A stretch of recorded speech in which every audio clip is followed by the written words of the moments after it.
తల్లిదండ్రులను ఇంట్లో నుంచి గెంటేసి వృద్ధాశ్రమాల్లో పడేస్తున్న కొడుకులు కోడళ్లను ఈ మధ్య కాలంలో చాలా మందిని చూస్తున్నాం. నెలకు కొంత డబ్బు పడేసి చేతులు దులుపుకుంటున్నారు.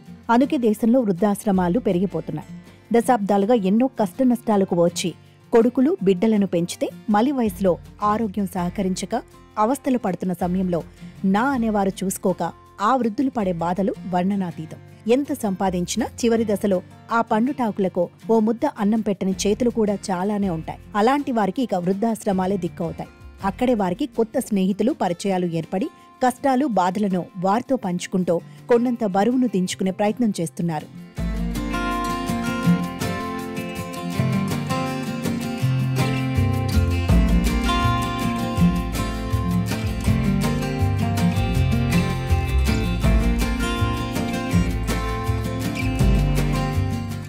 ఏపీలోని రాజమహేంద్రవరంలో ఉన్న స్వర్ణాంధ్ర వృద్ధాశ్రమం ఎంతో మంది వృద్ధులను అక్కును చేర్చుకుంటోంది. వైఎస్ఆర్ జిల్లా కమ్మలకుంట గ్రామానికి చెందిన 68 ఏళ్ల గజ్జల రాములమ్మ, రాజమహేంద్రవరం నారాయణపురానికి చెందిన 64 ఏళ్ల మడగలమూర్తి ఇటీవలి స్వర్ణాంధ్ర వృద్ధాశ్రమంలో పెళ్లి బంధంతో ఒక్కటయ్యారు. వారిద్దరూ గత కొన్నేళ్లుగా ఈ ఆశ్రమంలోనే ఉంటున్నారు. అయితే 2 ఏళ్లుగా ఆశ్రమంలో ఉంటున్న మూర్తి పక్షవాతంతో బాధపడుతున్నారు. ఆయనకు ఎవరో ఒకరి సాయం లేనిది ఏ పని చేసుకోలేడు. ఇలాంటి సమయంలో మూర్తికి రాములమ్మ అన్ని రకాల సహాయ సహకారాలు అందించింది. దీంతో మూర్తి క్రమంగా కోలుకున్నాడు. నా పేరు రాములమ్మ. నేను అంతా 2 నెలల నుంచి ప్రేమించుకున్నాను సార్. నాకు ఎవరు భర్త బిడ్డలు ఎవరు లేరు. ఇక్కడికి వచ్చినా నాకు సార్ సాయం చేసినాడు సార్. నేను ఇష్టపడి చేసుకుని సార్లు చెప్పేసుకున్నాను. సార్తో నాకు సాయం చేసినాడు సార్. నాకు ఎవరు తోడు లేరు సార్. అతనికి దెబ్బలు తగిలితే అతనికి మందులు వేసి అతనికి ఆపత్తులు అన్నీ చూపించుకున్నాను సార్. నాకెవరు లేరు, నాకు తోడుగా ఉంటాడని చెప్పి చెప్పుకున్నాను సార్. 2 సంవత్సరాలు అయింది సార్ నేను ఇక్కడికి వచ్చేసి. 2 సంవత్సరాల నుంచి ఇక్కడే ఉండదు సార్. ఆయనంతా 2 నెలలు అయింది సార్ నాకు పరిచయం అయ్యా. తనకు ఎవరూ లేని వయసులో తోడుగా నిలిచినందుకు రాములమ్మపై మూర్తికి ప్రేమ అభిమానం పెరిగింది. దీంతో వారిద్దరూ పెళ్లి చేసుకోవాలని భావించారు. ఇదే విషయాన్ని స్వర్ణాంధ్ర వృద్ధాశ్రమాన్ని నడిపిస్తున్న గుబ్బల రాంబాబుకు తెలిపారు. వృద్ధాశ్రమంలోని వృద్ధులే పెళ్లి పెద్దలుగా మారి మూర్తి రాములమ్మకు దగ్గరుండి అదే ఆశ్రమంలో వివాహం జరిపించారు. ఆశ్రమంలో ఉండే వృద్ధులు ఈ వృద్ధ జంటను ఆశీర్వదించారు. ప్రస్తుతం ఈ పెళ్లి సోషల్ మీడియాలో వైరల్ గా మారింది. అందరికీ నమస్కారం. నా పేరు జి రాంబాబు. స్వర్ణాంధ్ర వృద్ధాశ్రమ ప్రాంగణం లాలచెరువు రాజమండ్రి నుంచి మాట్లాడుతున్నాను. మరి ఈరోజు ఇక్కడ మనం చూస్తున్నటువంటి మడగల మూర్తి అలాగే గుజ్జల రాములమ్మ.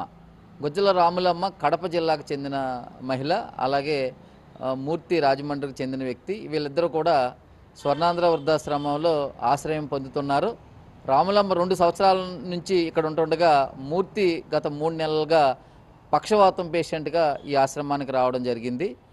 దీంతో అతనికి ఒకళ్ళ సహకారం అవసరం అయినప్పుడు రాములమ్మ సహకరించడం, అతను మరి స్వర్ణాంధ్ర సదుపాయాలు అలాగే అందరూ మానసిక ధైర్యం ఇవ్వడంతో మూర్తి ఆరోగ్యం కోలుకుంది. మరిద్దరూ ఒకరికొకరు పరస్పర సహకారం చేసుకుంటూ, అలాగే స్వర్ణాంధ్ర సేవా సంస్థ ఇక్కడ వృద్ధాశ్రమ నిర్వహణలో వారిక్కడ పనులు చేయడం, ఏదో ఒక సహాయం చేయడం అనేది వారు అలవాటు చేసుకుని అందరితోని సఖ్యతగా ఉంటూ మంచి పేరు సంపాదించుకున్నారు.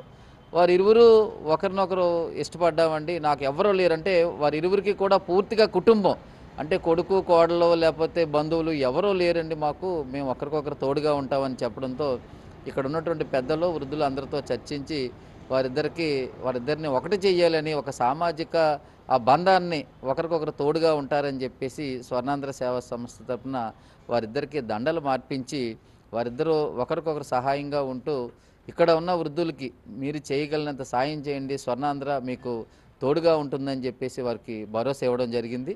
అంటే నేను చాలామందిని గమనించిన తర్వాత చాలామందిలో ఇక్కడ వృద్ధులకి బంధువులు వదిలేయడం, అలాగే కుటుంబ సభ్యులు నిర్లక్ష్యానికి గురవడం వల్ల వాళ్ళు ఎవరో లేరనే బాధ, ఒంటరి వాళ్ళమనే బాధతో బాధపడుతున్నారు.